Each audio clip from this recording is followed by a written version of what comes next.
PSC knowledge ഫയലിലെ പുതിയൊരു വീഡിയോയിലേക്ക് എല്ലാവർക്കും സ്വാഗതം. കഴിഞ്ഞ വീഡിയോയിൽ നമ്മൾ ഇന്ത്യയുടെ ഭൂമിശാസ്ത്രം എന്ന ടോപ്പിക്കാണ് നോക്കിയത്. അതിൻ്റെ കണ്ടിന്യൂഷനാണ് ഇന്നത്തെ വീഡിയോയിൽ. അപ്പോൾ നമുക്ക് നേരെ വീഡിയോയിലേക്ക് പോകാം. പർവ്വതങ്ങൾ. ഭൂമിയിലെ മൂന്നാം ധ്രുവം എന്നറിയപ്പെടുന്ന ഹിമാലയ പർവ്വതത്തിലെ ഹിമാനി ഏത്? സിയാച്ചിൻ. ഇന്ത്യയുടെ വടക്കേറ്റം എന്ന് വിശേഷിക്കപ്പെടുന്ന ഹിമാലയത്തിലെ പ്രദേശം ഏത്? ഇന്ദിരാക്കോൾ. എവറസ്റ്റിനെ മൗണ്ട് എവറസ്റ്റ് എന്നീ നാമകരണം ചെയ്ത വർഷം 1865. പൂർവ്വഘട്ടം എത്ര സംസ്ഥാനങ്ങളായി സ്ഥിതി ചെയ്യുന്നു? 4. ഡൂണുകൾ എന്നറിയപ്പെടുന്ന താഴ്വരകൾ ഉള്ള ഹിമാലയം നിര ഏതാണ്? സിവാലിക്. ഹിമാചൽ ഹിമാദ്രി നിരകൾക്കിടയിൽ സ്ഥിതി ചെയ്യുന്ന താഴ്വര ഏതാണ്? കാശ്മീർ താഴ്വര. എവറസ്റ്റ് കൊടുമുടിയുടെ ചിത്രം കറൻസി നോട്ടുകളിൽ ആലേഖനം ചെയ്ത രാജ്യം? നേപ്പാൾ. ലോകത്തിലെ ഏറ്റവും ഉയരം കൂടിയ രണ്ടാമത്തെ കൊടുമുടി? Mount K2. ഇന്ത്യ ഗവൺമെൻറ് ഔദ്യോഗിക രേഖകൾ പ്രകാരം രാജ്യത്തെ ഏറ്റവും ഉയരമുള്ള കൊടുമുടി ഏത്? Mount K2. ലോകത്തിലെ ഉയരം കൂടിയ മൂന്നാമത്തെ കൊടുമുടി ഏത്? കാഞ്ചൻഗംഗ. കാഞ്ചൻഗംഗയുടെ ഉയരം എത്ര? 8586 മീറ്റർ. കാഞ്ചൻഗംഗ ഏത് സംസ്ഥാനത്താണ് സ്ഥിതി ചെയ്യുന്നത്? സിക്കിം. ഇന്ത്യയെ വടക്ക് ഇന്ത്യ, തെക്ക് ഇന്ത്യ എന്നിങ്ങനെ വേർതിരിക്കുന്ന മലനിര ഏത്? വിന്ധ്യ പർവ്വതം. ഇന്ത്യയിലെ ഏറ്റവും പഴക്കമുള്ള പർവ്വതനിര ഏത്? ആരവല്ലി. രാജസ്ഥാനിലെ സുഖവാസ കേന്ദ്രമായ മൗണ്ട് ആബു ഏത് പർവ്വതനിരയിലാണ്? ആരവല്ലി. മഹേന്ദ്രഗിരി ഏത് മലനിരയിലെ കൊടുമുടിയാണ്? പൂർവ്വഘട്ടം. ഗാരോ ഹാസി കുന്നുകൾ ഏത് സംസ്ഥാനത്താണ്? മേഘാലയ.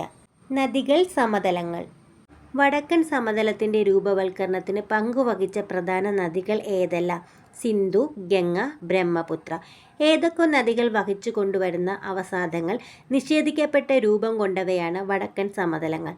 സിന്ധു, ഗംഗ, ബ്രഹ്മപുത്ര. വടക്കൻ സമതലത്തിൻ്റെ ശരാശരി വീതി എത്ര? 150 മുതൽ 300 കിലോമീറ്റർ വരെ. വടക്കൻ സമതലങ്ങൾ കിഴക്കുനിന്ന് പടിഞ്ഞാറ് വരെ ഏകദേശം എത്ര കിലോമീറ്റർ വരെ വ്യാപിച്ചിരിക്കുന്നു? 3200 കിലോമീറ്റർ. വടക്കൻ സമതലത്തിൽ എക്കൽ നിക്ഷേപത്തിൻ്റെ പരമാവധി കനം എത്ര? 1000 മുതൽ 2000 മീറ്റർ വരെ. വടക്കൻ സമതലത്തെ വടക്കു നിന്നും തെക്കോട്ട് എത്ര മേഖലയായി തരംതിരിച്ചിരിക്കുന്നു? 3. എക്കൽ സമതലത്തെ എത്രയായി തരംതിരിച്ചിരിക്കുന്നു? 2. സിവാലിക് മലയടിവാരത്തിന് സമാന്തരമായി ചരിഞ്ഞു അവസാനിക്കിടത്തു നിന്നും 8-10 കിലോമീറ്റർ വരെ വിസ്തൃതിയിലുള്ള ഇടുങ്ങിയ എക്കൽ ഭൂവിഭാഗം അറിയപ്പെടുന്നത് ഏതു പേരിലാണ്? ഫാബർ. നീർത്തടത്തിൻ്റെ വലിപ്പത്തിൻ്റെ അടിസ്ഥാനത്തിൽ നദികളെ എത്രയായി തരംതിരിക്കുന്നു? 3. ടിബറ്റിൽ ഉത്ഭവസ്ഥാനത്ത് നിന്ന് വരുമ്പോൾ സിന്ധു നദി അറിയപ്പെടുന്നത് ഏത് പേരിലാണ്? സിംഗികമ്പൻ. സിംഗികമ്പൻ എന്ന വാക്കിൻ്റെ അർത്ഥം സിംഹത്തിൻ്റെ മുഖം. ലഡാക്കിനും സസ്കർ പർവ്വതനിരയ്ക്കും കുറുകെ വടക്കു പടിഞ്ഞാറ് ദിശയിലൂടെ ഒഴുകുന്ന നദി ഏത്? സിന്ധു. സിന്ധു നദി പർവ്വതങ്ങൾക്ക് പുറത്ത് കടക്കുന്ന പ്രദേശം പാകിസ്ഥാനിലെ അറ്റോക്ക്. മിതാൻ കോട്ട് എന്ന പ്രദേശത്തിന് മുൻപായി സിന്ധുവിൽ ചേരുന്ന നദികൾ അറിയപ്പെടുന്നത് പഞ്ചനദികൾ. സിന്ധു നദി അറബിക്കടലിൽ ചേരുന്ന പ്രദേശം കറാച്ചിക്കിഴക്ക്. സിന്ധുവിൻ്റെ ഏറ്റവും വലിയ പോഷക നദി ഏതാണ്? ചിനാബ്. ടിബറ്റിലെ മാനസരോവർ തടാകത്തിനടുത്ത് 4555 മീറ്റർ ഉയരത്തിൽ സ്ഥിതി ചെയ്യുന്ന രാക്കാസ് തടാകത്തിൽ നിന്ന് ഉത്ഭവിക്കുന്ന സിന്ധുവിൻ്റെ പോഷക നദി സത്ലജ്.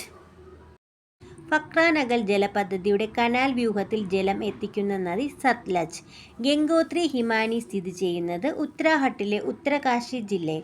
ഉത്ഭവസ്ഥാനത്ത് ഗംഗ അറിയപ്പെടുന്നത് ഭാഗീരഥി. അളകനന്ദ നദി ഭാഗീരഥിയുമായി സംഗമിക്കുന്ന സ്ഥാനം ദേവപ്രയാഗ്. ഗംഗയെ ഇന്ത്യയുടെ ദേശീയ നദിയായി പ്രഖ്യാപിച്ച വർഷം 2008 നവംബർ. ഗംഗ ഏറ്റവും കൂടുതൽ ദൂരം ഒഴുകുന്ന സ്ഥാനം ഉത്തർപ്രദേശ്. ബംഗ്ലാദേശിലേക്ക് ഒഴുകുന്ന ഗംഗയുടെ പ്രധാന കൈവഴി പദ്മ. ഫറാക്ക ബാരേജ് ഏത് നദിക്ക് കുറുകെയാണ്? ഗംഗ. കാൺപൂർ നഗരം ഏത് നദീതീരത്താണ്? ഗംഗ. ലോകത്തിലെ ഏറ്റവും വലിയ അഴിപ്രദേശം? ഗംഗാ ഡെൽറ്റ. ഗംഗാ നദിയുടെ ഏറ്റവും വലിയ പോഷക നദി? യമുന. പുരാണങ്ങളിൽ കാളിന്തി എന്ന് വിളിക്കപ്പെട്ട നദി? യമുന. യമുന നദിയുടെ ഏറ്റവും വലിയ പോഷക നദി? ടോൺസ്. യമുന നദി ഗംഗയുമായി കൂടിച്ചേരുന്ന പ്രദേശം പ്രയാഗ്. ആഗ്ര കനാലിലെ ജലസേചനത്തിനായി പ്രധാനമായും ആശ്രയിക്കുന്ന നദി യമുന. യമുന നദിക്കരയിൽ സ്ഥിതി ചെയ്യുന്ന പ്രധാന നഗരങ്ങൾ മധുര നഗരം, ആഗ്ര പട്ടണം.